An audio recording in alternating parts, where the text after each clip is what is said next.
छोटा है, वो और उसकी घरवाली हमारे घर आए। तो उसकी घरवाली ने मुझे एक बात बताई। उसने कही कि भैया, हमारी जो दादी है ना, मतलब उसकी सास की भी जो सास है, वो ये कह रही थी कि नवीन की क्लास अगर तू लेती है ना, तो नवीन की क्लास घूंघट लेकर लेकर, मतलब मैं कहीं दूर, वो कहीं फोन पर घूंघट करके क्लास लेगी, क्योंकि घूंघट चल रहा है। लोगों को लगता है यार ये तो ठीक है, शर्म है। लेकिन आपने किसी देवी को देखा घूंघट करे हुए? आपने देखा आपकी संस्कृति में किसी देवी, किसी माता को आपने देखा कि आपको घूंघट करके दिखाई गई है? मतलब संस्कृति का पतन हमने कर दिया। तो मैं कहना यह चाहता हूं कि हमेशा बहुत सारे सुधारों की आवश्यकता होती है, जो सुधार किए जाने चाहिए। अंधविश्वास में कि ऐसा होता है इसीलिए हम ऐसा करेंगे, ये तो एक गलत चीज हुई। कारण भी तुम ना जानने का प्रयास करो, तो ये तो गलत चीज हुई कि जी हमारे दादा दादी ऐसे करते थे, हमारे पिताजी माताजी ऐसे करते थे और हम भी ऐसे ही करेंगे, तो ये तो गलत चीज हुई। ये तो थोड़ा सा प्रयास भी तुमने ना किया फिर जानने का, ना बदलने का प्रयास आप करना चाहते थे। यह तो दोस्त पशुओं का काम हुआ कि उस पहली पीढ़ी की भैंस का ये काम था, फिर अगली पीढ़ी की भैंस का ये काम था, अब ये काम है भैंस का। ये तो जानवर प्रवृत्ति हुई। यानी खुद को थोड़ा सा भी जागरूक ना करने का इंसान होते हुए भी आपने प्रयास ना किया, ये कैसी प्रवृत्ति मित्र हुई? आगे आएंगे। धार्मिक सुधार आंदोलन। ऐसा नहीं है कि धार्मिक सुधार आंदोलन की यही, हर एक धर्म में इसकी आवश्यकता रही है, हर एक धर्म में। मुस्लिम में सुधार के लिए बहावी आंदोलन जैसी चीजें सर सैयद अहमद खान ने तालीम सिखाने के लिए, एजुकेशन सिस्टम में रिफॉर्म करने के लिए उन्होंने वहां पर किया। सभी धर्मों के लोगों ने सभी धर्मों में किया। हम यहाँ की बात कर रहे हैं, भारत की। भारत में ऐसे ही चिंतक हुए राजा राम मोहन राय, और ऐसे चिंतक नहीं हुए, गालियां मिली जब इन्होंने लोगों से ऐसी बात की। इन्होंने कहा यार महिला को जिंदी क्यों बिठा रहे हो चिता पे, पति ही तो मरा है, तो महिला को क्यों जला रहे हो? इन्होंने कहा अच्छा पागल आदमी आया यार, ये क्या कहता राजा राम मोहन राय, तू पागल है क्या? इस देश में ऐसी बातें करता है? जो लोग सुधार मानने को तैयार नहीं, उनके सामने ऐसी बातें कर रहा है मोहन राम। तो धार्मिक सुधार आंदोलन के अग्रदूत ये रहे, आधुनिक भारत के निर्माता। सोते भारत को इन्होंने जगाया, पत्रिकाएं भारत में शुरू की। भारत के नवयुग का सितारा राजा राम मोहन राय को कहते हैं। पुराने समय और आधुनिक युग को इन्होंने जोड़ा है, उसके मध्य का सेतु इनको कहते हैं। 1809 से 14 तक ईस्ट इंडिया कंपनी, ईआईसी बोले तो ईस्ट इंडिया कंपनी में काम करते थे, उसको छोड़ दिया, बोले भारतीयों को जगाना है। बोलेंगे भैया आपकी मम्मी घूंघट करती है या नहीं करती? बिल्कुल करती है, क्यों नहीं करती? मैं उनसे जाके अभी बोलूं कि तुम घूंघट क्यों करती हो, तो मेरी बात तो मानेंगी नहीं। लेकिन हाँ,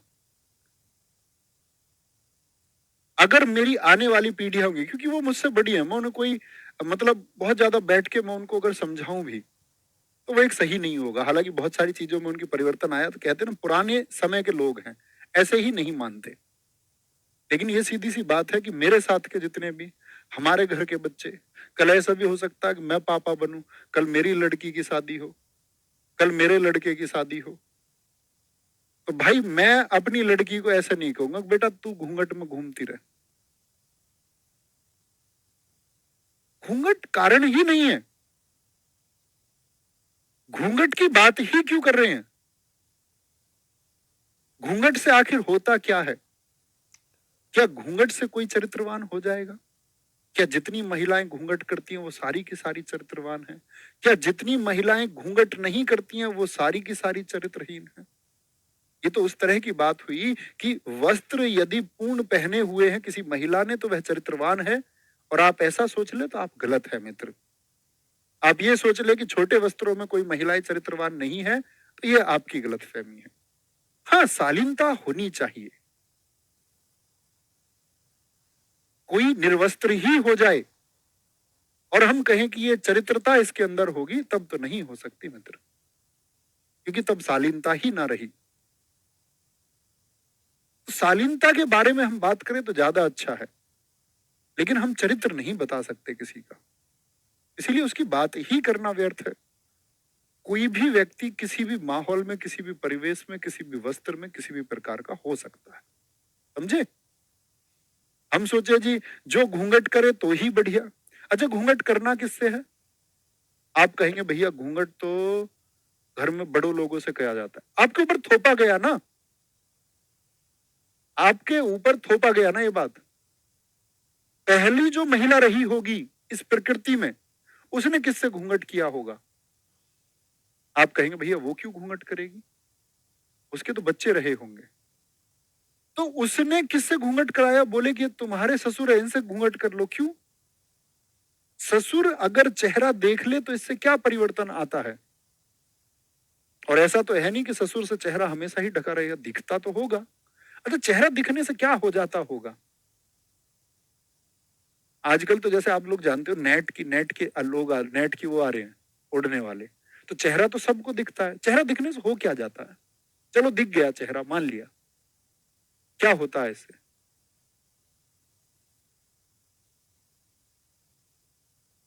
क्योंकि चेहरा ऐसा तो है नहीं किसी ने किसी का देखा ना हो। तो हमको एक बात समझनी चाहिए कि ये एक पैटर्न है जो चला आ रहा था। जो लोग इसको मानते हैं ठीक है, जिनको लगता है कि इसे एक पैटर्न में अच्छाई है वो इसको माने और आगे बढ़ाएं, बढ़ाते रहें। लेकिन जिन लोगों को ये समझ में आ गया कि ये जबरन थोपा गया एक अंधविश्वास का हिस्सा है, वह तो इसको तोड़ डालेंगे ना। बहुत बढ़िया सर, हमने अपनी भाभी से कभी घूंघट नहीं करा। बहुत शानदार, अच्छी बात है, अच्छी बात है। उसका अर्थ भी नहीं है मित्र कोई, जो कराए सही है, ठीक है, आपको सही लगेगा। 1809 में एक पुस्तक आई तुहफात उल मुहाविदीन, लिखी फारसी भाषा में, क्योंकि पत्रिका इन्होंने शुरू में लिखी, इसीलिए इनको बोलते पत्रकारिता का जनक। एक एक ईश्वरवाद के लिए कि एक ही ईश्वर है। तो लोग इनके खिलाफ हो गए, बोले ये आदमी ईस्ट इंडिया कंपनी में काम करके आया है, भारतीयों में कमी बता रहा है, अंग्रेजों का दलाल है। लोगों ने प्रश्न चिन्ह लगाने शुरू कर दिए इनके ऊपर, सुना ही नहीं इनकी बात को, ये क्या चाह रहे हैं, क्या बदलना चाह रहे हैं। 1815 में इन्होंने आत्मीय सभा बनाई इसी तरह लोगों को जागृत करने के लिए। 1817 में हिंदू कॉलेज बनाया, प्रेसिडेंसी कॉलेज, ठीक है, कलकत्ता में, जिसके संस्थापक थे डेविड हेयर। इनके प्रयासों से, प्रयास एक और व्यक्ति ने किया, राजा राम राधाकांत देव ने। 1820 में इन्होंने प्रिंसेप्ट ऑफ जीसस पुस्तक लिखी और न्यू टेस्टामेंट शाखा की कमियां लिखी। यानी एक अंग्रेजों की शाखा है न्यू टेस्टामेंट। इन्होंने कहा कि मैं ये नहीं कह रहा हिंदू धर्म में कमी है, कमी हर एक धर्म में है। न्यू टेस्टामेंट शाखा लिख करके इन्होंने बताया कि ईसाइयों में क्या कमी है, ईसाइयों में क्या कमी है। बहुत बढ़िया सर जी, हमारे घर में कोई मुगल नहीं है, इसीलिए हम तो घूंघट कराने का मतलब ही नहीं है कोई। ठीक है, दमन होता है बेटा उससे, उससे पूछो। सही बताऊं तो तुम्हें कोई सहूलियत नहीं है। एक औरत ने साड़ी पहनी हुई है, खाना बना रही है, चकले पर, बेलन पर, चूल्हे पर बैठ करके, गर्मी में तुम उसको पहले ही मार रहे हो, साथ में घूंघट करके उसको हवा भी नहीं आ पा रही है और वो रोटी बना रही है। हमने अपनी माँ को देखा है, आसपास इधर उधर के लोग हैं, मतलब क्यों ऐसा कर रहे हो? लेकिन लोग अब बदल रहे हैं, धीरे धीरे रिफॉर्म्स आ रहे हैं। 1820 में प्रिंसेप्ट ऑफ जीसस पुस्तक लिखी, न्यू टेस्टामेंट शाखा की कमियां लिखी। तुम आदमियों को शौक है मतलब खुद को सजने संवरने का, औरतों को भी सजने संवरने का शौक है, वो मेकअप करती है। अब वो मेकअप करके तुम बोल रहे हो घूंघट कर लो यार। सुंदर दिखने का हक सबको है, सब प्रयास करते हैं उसके लिए, दिखने दीजिए। आ गया। और लोगों की बड़ी प्रथा है, अच्छा झांक झांक के देखते हैं उस टाइम पे, जब दुल्हन बैठी हुई रहती है ना साइड में, दूल्हा बैठा हुआ रहता है साइड में, क्या बोलते हैं उसको? स्टेज को नहीं, वरमाला तो यार वो होती है जो पहनाई जाती है। स्टेज जो होती है मतलब तुम समझ जाओ, मुझे ज्यादा नहीं पता। उस स्टेज पर लोग कैसे झांक झांक कर देखते हैं ऐसे, और फिर बताते भी यार इसकी नाक टेढ़ी है थोड़ी सी, इसकी बहू की। फिर दोनों कंपैरिजन भी करते, कहते लड़का थोड़ा ठीक है, लड़की लड़की बहुत सुंदर है, फिर होता है मैंने कहा, इसकी सरकारी नौकरी है इसलिए मिल गई। देखिए भाई कैसी है, ऐसा देखिए लड़के काला सा। लोग देख सब लेते हैं, लेकिन फिर राय बना के उसको पेश करेंगे उल्टे सीधे तरीके से। ठीक है, आगे 1821 में संवाद कौमुदी बंगाल भाषा में एक साप्ताहिक इन्होंने शुरू किया। मिरातुल अखबार फारसी भाषा का बहुत। मिरातुल अखबार किसका है, क्या है? साप्ताहिक मतलब सप्ताह में एक बार आता था, वीकली। 1823 का जब लाइसेंसी एक्ट आया था तो मिरातुल अखबार को जब्त कर लिया गया था। 1825 में वेदांत कॉलेज वैदिक शिक्षा के लिए इन्होंने स्थापित किया, और अंग्रेजी शिक्षा के ये पक्षधर थे, अंग्रेजी शिक्षा के पक्षधर थे, अंग्रेजी शिक्षा के पक्ष में थे, बोले अंग्रेजी शिक्षा को अपनाना चाहिए, पक्षधर थे, क्योंकि इन्होंने कहा कि ये कल को वैश्विक भाषा बनेगी। 1828 में इन्होंने ब्रह्म समाज बनाया, 20 अगस्त 1828 को। धार्मिक जितनी भी कुरीतियां थी उनको रोकने के लिए, अंधविश्वास को रोकने के लिए। राजा की उपाधि इनको अकबर द्वितीय ने दी, जो बहादुर शाह जफर से पहले शासक था, जिसकी पेंशन अंग्रेजों ने रोक दी, तो इसने बोला भैया अंग्रेजी में बात कर लो उनसे जाके।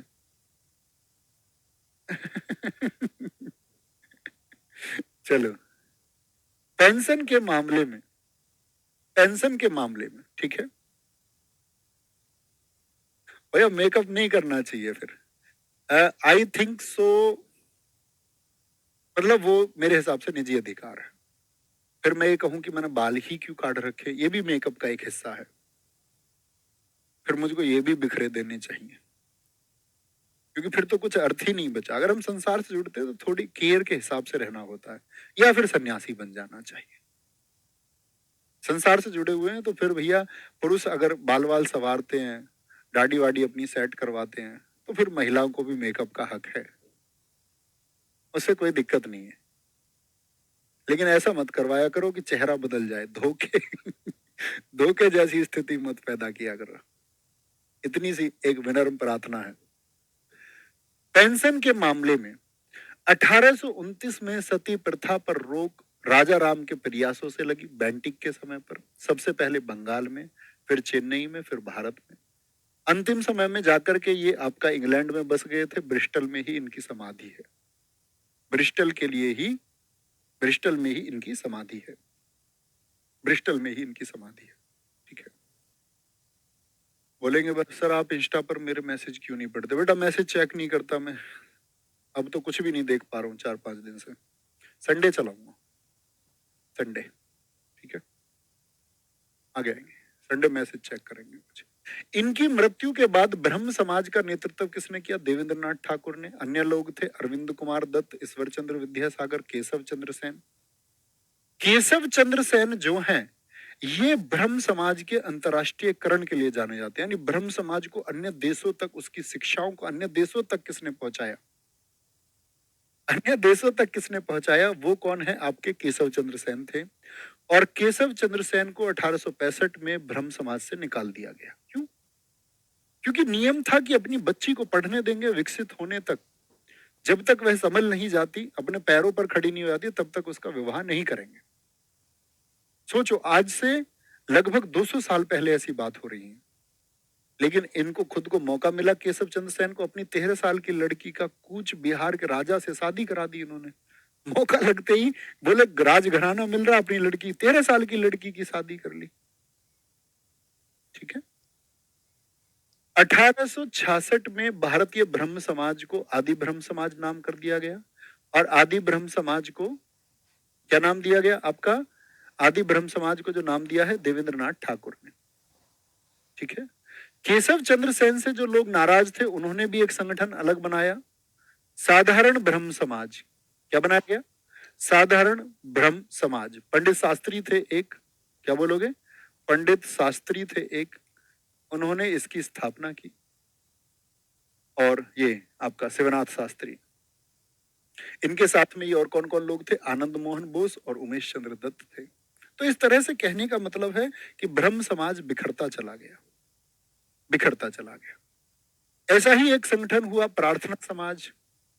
प्रार्थना समाज, ये भी कुरीतियों को दूर करने के लिए, हेडक्वार्टर कहाँ था इसका?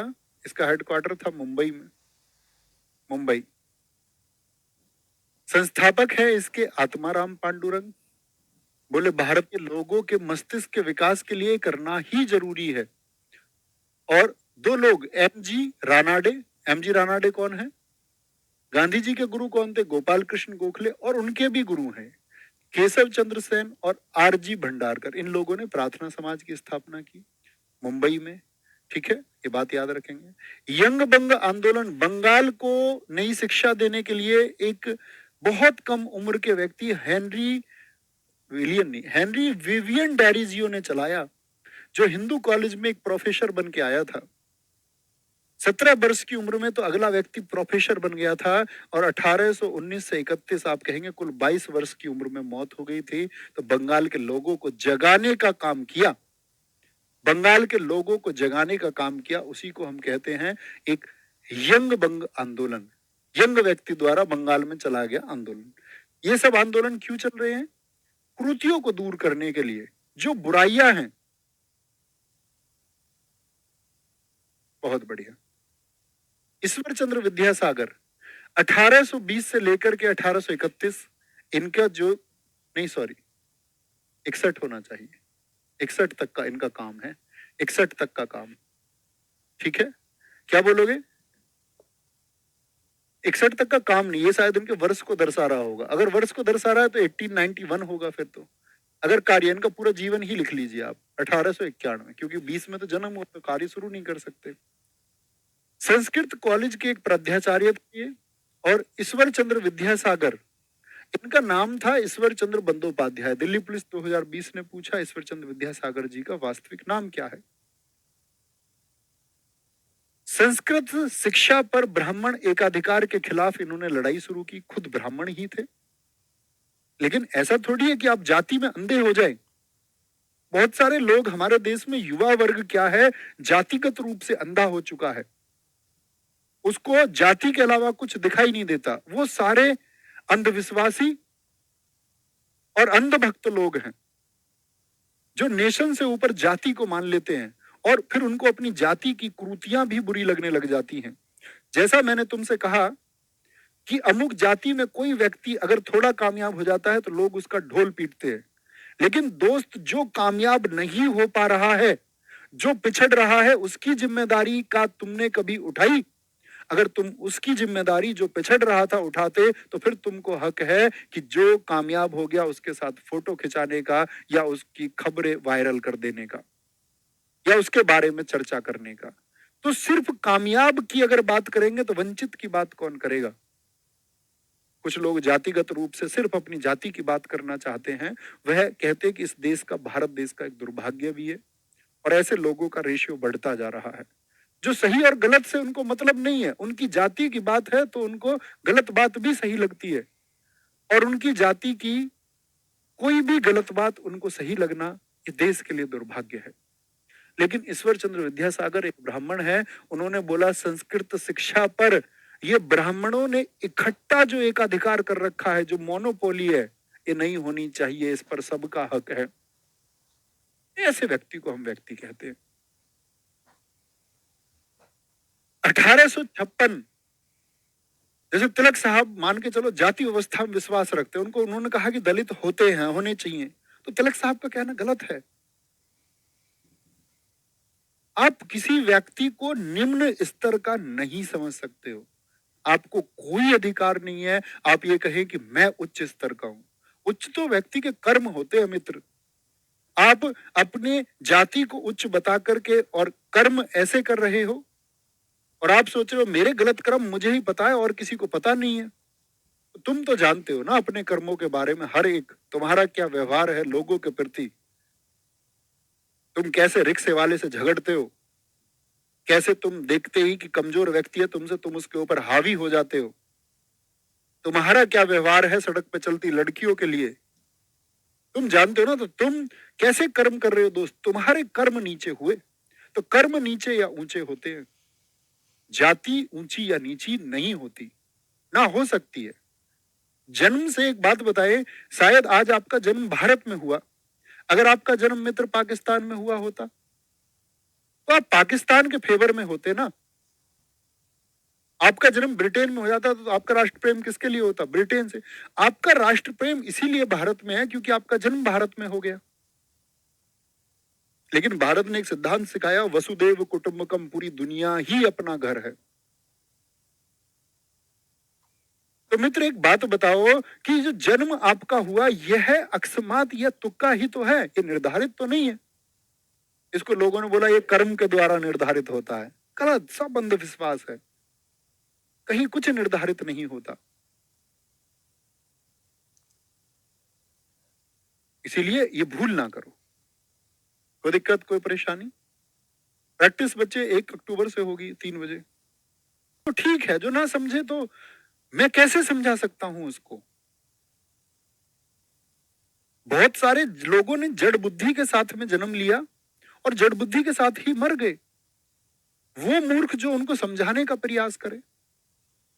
एक कहावत है, ज्ञानी से ज्ञानी मिले होवे रस की लूटम लूट। यानी दो ज्ञानी व्यक्ति मिल जाएं एक दूसरे से सीखने वाले, वो बोले हाँ जी मैं सीख रहा हूं, तो यहां पर रस पैदा होता है। ज्ञानी से ज्ञानी मिले होवे रस की, क्या बोला? होवे रस की लूट। ज्ञानी से अज्ञानी मिले होवे माथा फूट। अगर आप किसी को सही एजुकेशन देना चाह रहे हो और कोई उसको नहीं लेना चाह रहा है, आपको ये तुरंत देख लेना चाहिए कि ये लंपट मूर्ख है। इससे कहे कुछ नहीं हो सकता है, चिकना घड़ा है। इसका दिमाग उतना विकसित ही नहीं है कि ये सही चीजों को अपना पाए। तो ये समझना होगा। 1856 में विधवा पुनर्विवाह अधिनियम के लिए इन्होंने प्रयास किया। और प्रयास क्या किया? डलहौजी के टाइम पे ड्राफ्ट बना और लागू कराया। ये लोग सम्मान के लोग हैं। कैनिंग के समय लागू हो गया। इनके आप चरण जितने छुए उतने कम हैं। इन्होंने एक दास्ता से मुक्त कराया है। नहीं तो लड़कियों, कल तुम्हारा किसी का पति एक्सपायर हो जाता तो तुमको चिता पे बिठाया जाता। आज अगर तुम चिता पे बैठने से मनी हो जाती तो तुमको किसी के घर में ना जाने देते, कहते तुम अपवित्र हो। खुद सोचो उस एक बात को कि वही घटना अगर तुम्हारे साथ हो तो क्या बीते।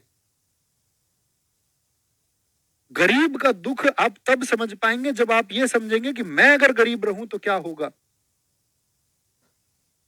निम्न जाति उच्च जाति को आप तब महसूस कर पाएंगे कि आप सोचिए कि मेरा जन्म अगर जिसको आप निम्न जाति कह रहे हैं वहां हुआ होता तो क्या होता, मैं क्या महसूस करता। तब बाल विवाह को रोकने के लिए कई स्कूल स्थापित किए, जिनमें से एक बैथ्यून स्कूल बहुत इंपॉर्टेंट है 1849 का। Bethune college 1849।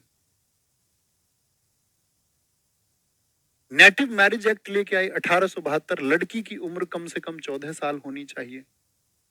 शारदा एक्ट 1929। बालिका के विवाह की उम्र कम से कम 14 साल और बालक के, लड़के की उम्र कम से कम 18 साल होनी चाहिए। ये हरविलास शारदा थे, उनके समय पर एक एक्ट आया। हिंदू विवाह अधिनियम 1978, जिसको संशोधित किया गया, आया तो ये 1955 में था, लेकिन संशोधन करके बोला गया 18 वर्ष लड़की की और 21 वर्ष लड़के की आयु होनी चाहिए कम से कम, इससे पहले नहीं। कुछ लोग 16 साल में ही शादी कर दे रहे, कह रहे लड़का ठीक नहीं है तो सुधर जाएगा। ब्याह है कि मेडिसिन है? शादी है कि कोई दवाई है कि लड़के को सुधार देगी? बोले लड़के की शादी कर दो, लड़का सुधरेगा?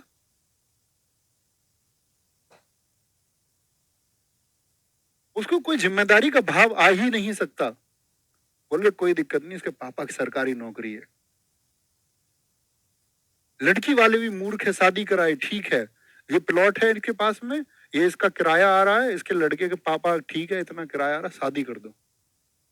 कोई मतलब ही नहीं रहा किसी को कि लड़का क्या करता है, लड़के की नैतिक जिम्मेदारी क्या होगी। और फिर वो लड़की के साथ क्या करते हैं?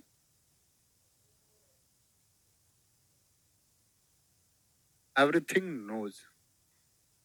आपके घर में एटलीस्ट नहीं होना चाहिए। शिक्षा का यही महत्व है मित्र।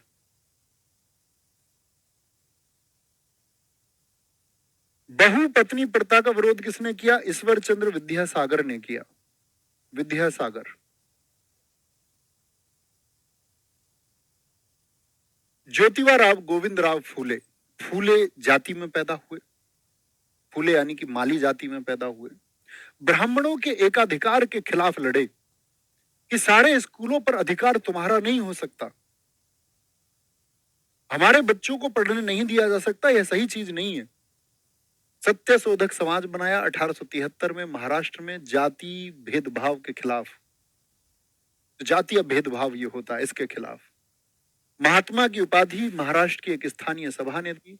पुस्तक लिखी गुलामगिरी, कभी पढ़ना आंखें खुलेंगी कि जातिवाद का क्या नुकसान होता है। गुलामगिरी मराठी भाषा में लिखी है, हिंदी अनुवाद इसका विमल कीर्ति ने किया है। पत्नी इनकी सावित्री बाई फुले थी, किसी ने पढ़ने ना दिया स्कूल में, तो अपनी पत्नी को खुद पढ़ाया है, खुद पढ़ाया अपनी पत्नी को, और भारत की पहली महिला अध्यापिका बनी है। और कोई थी भी नहीं, और भी महिलाओं को नहीं पढ़ा रहे थे, इनको तो एंट्री तक ना दी गई स्कूल में। तो इन्होंने अपनी पत्नी को स्वयं पढ़ाया और कहा कि तुम्हारी जिम्मेदारी है कि जिन बच्चों को स्कूल में बैठने नहीं दिया जाता, जिन बच्चों को स्कूल में एंट्री की परमिशन नहीं दी जाती, आज से तुम उन सबको पढ़ाओगी। और इन्होंने अपने पूरे जीवन काल पढ़ाया है। Salute to her. अपना पूरा जीवन दे दिया उन लोगों के, वंचित लोगों के लिए, कि मैं वंचित लोगों को, मुझे इसलिए पढ़ाया गया। और देख रहे हो उन्होंने तैयार किया, बहाने नहीं बनाए, उन्होंने सिस्टम पर प्रश्न चिन्ह नहीं दागे, उन्होंने बदलाव के लिए खुद ठाना, मैसेज दिया लोगों को। ठीक है। The servants of India society, इसके संस्थापक थे गोपाल कृष्ण गोखले। हेडक्वार्टर इसका पुणे में था, पुणे महाराष्ट्र में। हेडक्वार्टर कहाँ है? पुणे में। ईसाई मिशनरियों के विरुद्ध, ईसाई लोग हमारे देश में आए, अपने धर्म का उन्होंने प्रचार शुरू किया। जैसे ही कोई गरीब आदमी लगे, उस गरीब आदमी को एकदम से पैसे का प्रलोभन दे दे, कह दे तुम ईसाई बन जाओ। और हिंदुस्तान में अधिकतम ईसाई ऐसे ही बनाए गए। बोले तुम्हारे बच्चों की एजुकेशन हम लेंगे, करेंगे, शिक्षा तुमको हम देंगे, तुम्हारा मेडिकल हम लोग कराएंगे। तो लोगों ने कहा क्या रखा है धर्म में, ठीक है ईसाई ही बन जाते हैं। तो उस ईसाइयत यानी ईसाई मिशनरियों के विरुद्ध एक स्वाधीनता आंदोलन चला। उसी को कहते हैं servants of India society, Gopal Krishna Gokhale की। और 1915 में गोखले जी की मृत्यु के बाद इस संगठन को श्रीनिवास शास्त्री ने चलाया था। कल की एक क्लास है मेरी, ठीक है, उस गोखले लिखा जाएगा। ये सिर्फ मस्तिष्क का फर्क है। कमजोर बच्चा इस बात को समझता है कि मैं हाथ से लिख लूं, क्योंकि उसको थोपा गया है ऐसा। गोखले मित्र तब भी गोखले ही रहेंगे। अच्छा, आपने अपना 10वीं क्लास में निबंध याद किया होगा। आपने गुरुजी से कहा था जी इस निबंध को बोर्ड पे हाथ से लिखो तभी याद करूंगी। आपने किया होगा ना 10वीं का निबंध याद। 10वीं के मॉडल पेपर आपने याद किए होंगे, नहीं किए थे। 11वीं 12वीं में आपने कहा गुरुजी से कि जी बोर्ड पे ही लिख दो इसको। पुस्तकें पढ़ी नहीं पढ़ी, नोट्स पढ़े होंगे, परीक्षा के समय मॉडल्स पढ़े होंगे। तो पढ़ते हम हमेशा पढ़ते हुए आते हैं। लेकिन ऑनलाइन में कुछ क्या कर दिया गया बच्चे को कि हाथ से पढ़ लो। कुछ अंतर नहीं होता, ये बस मन का एक भेद है। बल्कि मैं कहूं तो आपको यहां दिखा हुआ ये ज्यादा स्पष्ट है, मेरी राइटिंग से कहीं ज्यादा अच्छी राइटिंग है। तो मित्र, हमेशा आप लोग ये सोचो कि क्या बेहतर है और बेहतरीन इंसान बन जाओ। तो फिर आरक्षण क्यों दिया जाता है? जाति के विश्वास न रखें, क्योंकि बच्चे लंबे समय तक स्कूलों पर उच्च जातियों का अधिकार रहा, जिनको आप लोगों ने पढ़ने तक का अधिकार नहीं दिया।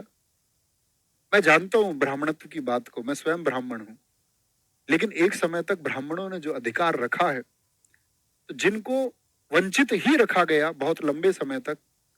आरक्षण ये कहता है, आरक्षण ये कहता है कि एक स्टेडियम है, मैं बच्चों को आसान भाषा में समझाता हूं कि एक स्टेडियम है जिसके चारों तरफ 10-10 फीट की दीवारें हैं और उसके अंदर एक मैच चल रहा है। आप बताइए उस मैच को कौन देख सकता है? 11 फीट का आदमी उसको झांक के देख सकता है? आप कहेंगे हाँ। तो जो 6 फीट का आदमी वो देख लेगा क्या 10 फीट की दीवार के ऊपर? आप कहेंगे भैया एक सहारे से देख सकता है, या तो उसको उठा के लाया जाए। तो उसके बराबर करना है उसको। इस बात के लिए रिजर्वेशन इस देश में देता रहा। लेकिन रिजर्वेशन का अब क्या हो गया फायदा कि जिन लोगों ने उठा लिया वो भी रिजर्वेशन का फायदा उठा रहे हैं। जो लोग मजबूत हो चुके हैं, जो ब्राह्मणों से भी ज्यादा मजबूत स्थिति में पहुंच चुके हैं, कुछ लोग, कुछ ब्राह्मण हद से ज्यादा गरीब हो चुके हैं, वो अभी भी फायदा उठा रहे हैं। क्योंकि देश की पॉलिसी है, जबकि उन लोगों को नहीं उठाना चाहिए। इसीलिए कहते हैं अक्सर कि जो आरक्षण है वह जाति के आधार पर ना होकर के आर्थिक आधार पर तय होना चाहिए।